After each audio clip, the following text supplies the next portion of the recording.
Hello, hello, hello. Okay, so this is going to be a talk through. I started with the Fit Me foundation in two different colors. That darker color that you see around my forehead, my jawline, that was in the Fit Me foundation in the color 330.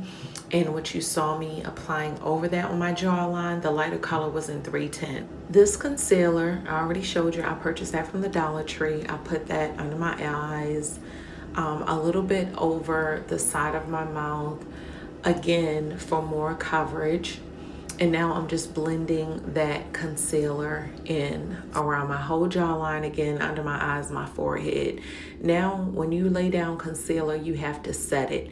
So in those areas where I want that darker contour, I am using a bronzer. This is creating dimension in my face. Our face is not all one color, and it's just kind of making sure that I have those highlights, those low lights. In the lighter areas, I'm adding this Fit Me loose powder in the color 25 under my eye, the bridge of my nose, my forehead, my cupid's bow, the side of my nose, all that good stuff. But it is best to dip your whatever you're going to use. I use a powder puff. I love that. I'm never going back to brushes, I don't think. But you dip it in there and then you should tap off some of the excess on your hand. It's better to do that.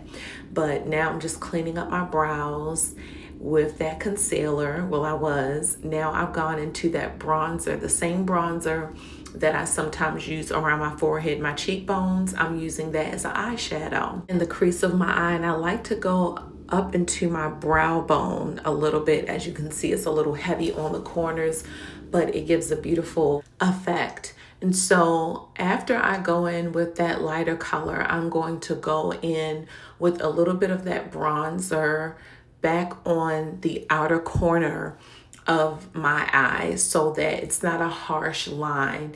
It's going to transition well, and I'm going to blend it out. You'll see that next. But after I lay down that color on the side, as you can see, here we go. I'm going to go into the shimmery color to layer over top of that kind of pale color that I put over my lid. Now I'm going into a darker brown just to give it some dimension.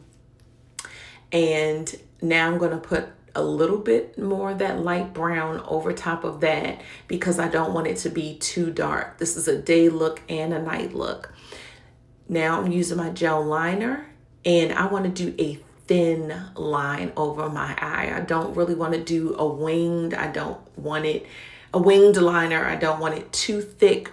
I just want it enough to see it. And I'm also going to smudge out the edges as well. I love for it to look smudged. It just blends better to me. And so that's what I'm doing.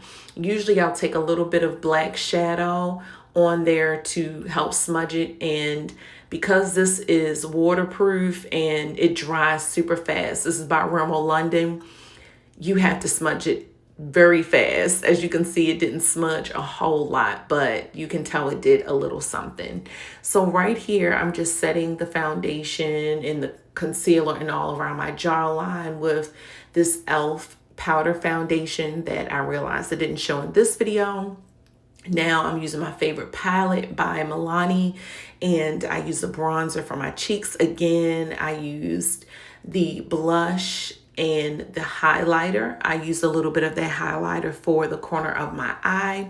Now this is just a nice chestnut color liner that goes well with the eyes, and I'm using Maybelline Hot Sand, their lipstick. Now these lashes, I love these lashes. They are very natural looking.